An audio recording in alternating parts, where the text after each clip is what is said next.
r/pro revenge. Pretend you like me to get taken out on expensive dates. I'll trick you into paying. So this one might be a bit tame for this subreddit, but hopefully you guys still get a kick out of it. I am new to the subreddit and just Reddit in general, so I'd love to hear your feedback. Also gonna be a long one, so hold on to your butts. For context, my family is in a very fortunate position financially, and I would describe myself as upper middle class. This story happened a few years ago when I was at university. It was a fairly small university, so many of the students lived locally, in a generally very working class area. I also have a twin brother who goes to a different university nearby, who has a small part to play in this story. I had never really had much luck with dating due to having some pretty niche hobbies and interests, so it was hard to find people I can relate to and really click with, but I would always get on and remain friends with people if things didn't work out. I ended up dating a few girls on the uni netball team.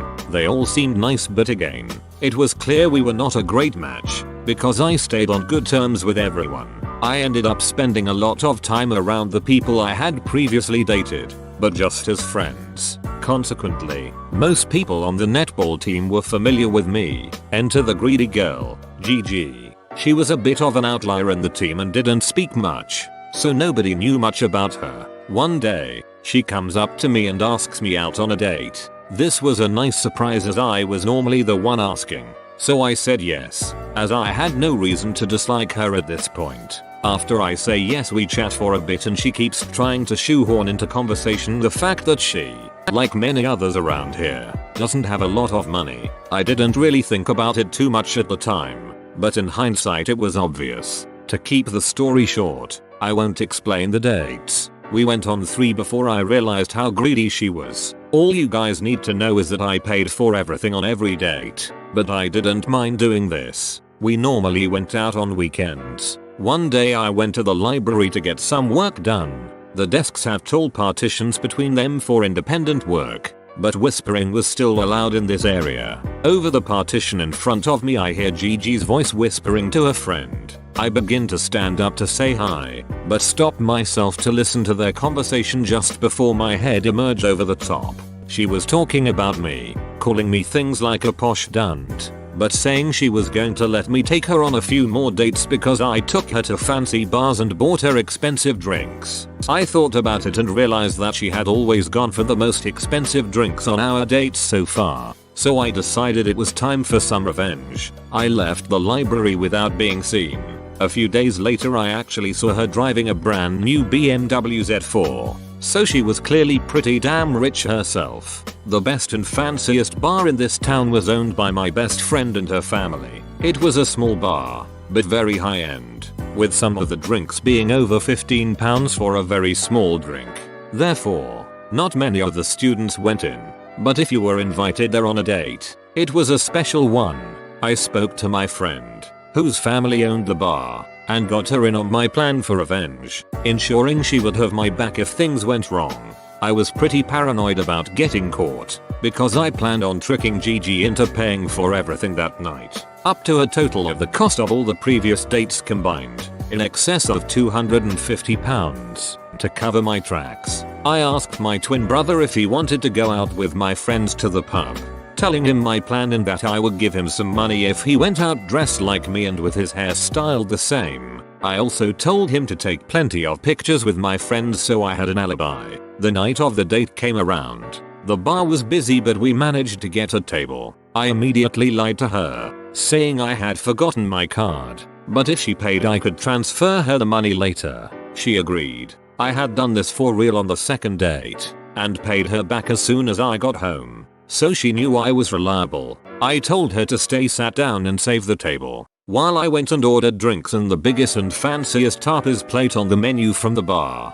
My friend, pretending she didn't know me, as agreed, served me the drinks. Gigi seemed to be in disbelief of my generosity and pretended that she was having one of the best dates of her life. I also pretended to be enjoying it, continuing to buy expensive food and drink until I had nearly spent the target's £250 on her card. The dessert section of the bar's menu is titled just desserts. Finding this oddly appropriate for my revenge, I asked her if she wanted her just desserts. pointing at the menu. She laughed and said yes. So I went up to the bar once again with her card and ordered 2 of the super deluxe chocolate fudge cakes. I told my friend to keep one for herself for when her shift ends, and if they could write "duck you" on top of Gigi's. The bar has candles with letters on for birthdays, etc. I then returned to Gigi, handed her card back, and told her I was going to the gents bathroom. I left, never repaid the money, and went to join my mates and brother at the pub. Gigi confronted me in front of the netball team a few days later, but I just acted confused, telling her I was out with my friends that night, and showed her the selfies my brother had taken with my mates when she tried to argue with me. The entire netball team took my side and stopped speaking to her. Gigi has since left the netball team, and from what I can tell, I don't think she has many friends now. I had a fantastic night of revenge with fine food and drink at her expense. My friend got a fudge cake, my brother got some money, and all the lads got to go to the pub. All in all, I found it super satisfying, as everyone but Gigi was happy. Hope you enjoyed, guys, and sorry it was a long one. Don't become irate over $45. I was renting a condo from a guy who at first didn't seem too bad. I am in the military and he was flexible on when I could move in and hours he would show me the place. I was there for about a year and had to break the contract early due to new orders and the military sending me out of the city I was in, which in the US is mandatory for all landlords' rental agency. I moved out of the place over a month ago now, and as we agreed upon, he would deduct a cleaning service and the last month's electric bill. So I get about $135 less from my security deposit. No problem. End of story. But this morning I get a text message from him saying he needs $45 more for last month's bills. I'm at work, so I see and quickly respond that we agreed to the $135 and I'm not just going to give him more. I'm busy at work, mind you. And he gets back to me with screenshots of the invoice for the bills and requests the money on Venmo. About 10 minutes of me not responding because I'm busy, he proceeds to send several text messages saying fine, be that way, and I should have kept the security deposit to GI blah blah blah. The one text that actually got under my skin was, I can't wait until companies look your rental history up. I'm going to strike you for non-payment of last month's rent. That's going on your credit report. All these texts came in under an hour after my first response. Well, once I finally checked my phone, I surprised and quickly upset. I'm not a liar and have always paid my debts. So I take my lunch break to send screenshots to the condominium board property agency to report him for harassment. And the woman who was working is amazing. She was disgusted with his attitude, and we talk about my stay at the residence. I mentioned the floors were warped and in the kitchen his was pretty bad in particular. So this is her idea really, but she then emails me the city laws on landlord-tenant relations and building code. So far I have filed 2 different complaints with the city, one on him as a landlord and human being, and being I'm already out of the area, don't know if it'll go anywhere. That second report is now going to a city inspector to survey the condo on keeping up proper flooring, which to be honest I should have reported to someone while I was there, but I'm a busy easygoing guy who didn't want to take the time to start a formal inquiry and have to possibly move out for repairs. He in all likelihood will have to replace a good amount of floor space and spend way more money. If someone owes you $45, at least give them a little while to get you the money. It may save you more than just what's owed.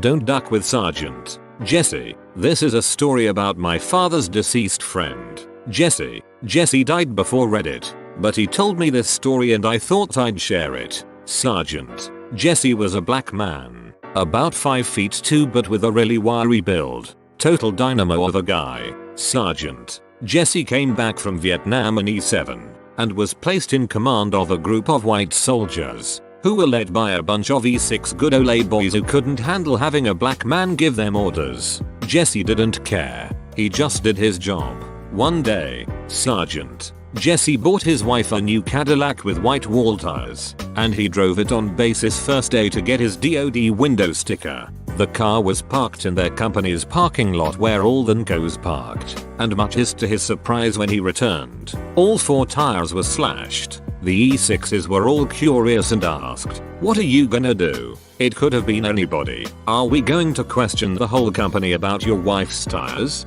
BTW, how are you getting home?" snicker/chuckle. The only thing they didn't say was boy, but it was understood that they thought he was going to have to either raise a huge ruckus and become a distraction to command right as he just got there, thus diminishing his reputation, or just eat this and keep on going.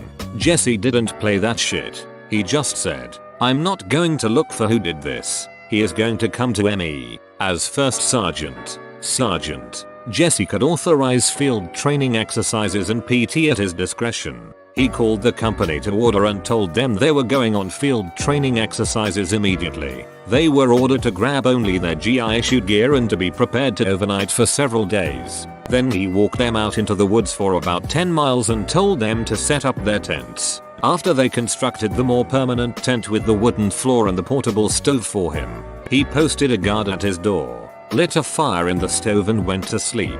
Did I mention it was December, and that everyone else was sleeping on the ground in pup tents with no heat? So the exercises began. Jesse ran them like rented mules for 2 days through those woods. Long morning and evening runs, push-ups, pull-ups, lunges, digging latrine trenches in frozen ground. You know, team building, camaraderie inspiring torturous bullshit. After 2 days one of the E6s showed up with 2 black eyes, looking like 10 pounds of shit in a 5-pound bag. As Jesse would say, apparently overnight the company pulled a code red on his ass and beat on him until he agreed to confess. Because they were damn tired of living in the woods in winter, Jesse docked the man's pay and made him replace the tires, but didn't file charges against him because he thought he had paid illy enough. And more importantly, Jesse had made his point for everybody on base to see. Don't duck with Sergeant Jesse. Bro, you made it to the end? You're a ducking mad lad. I'll cut you a deal. Smash like and subscribe for more curated content. It's free and that's a great price.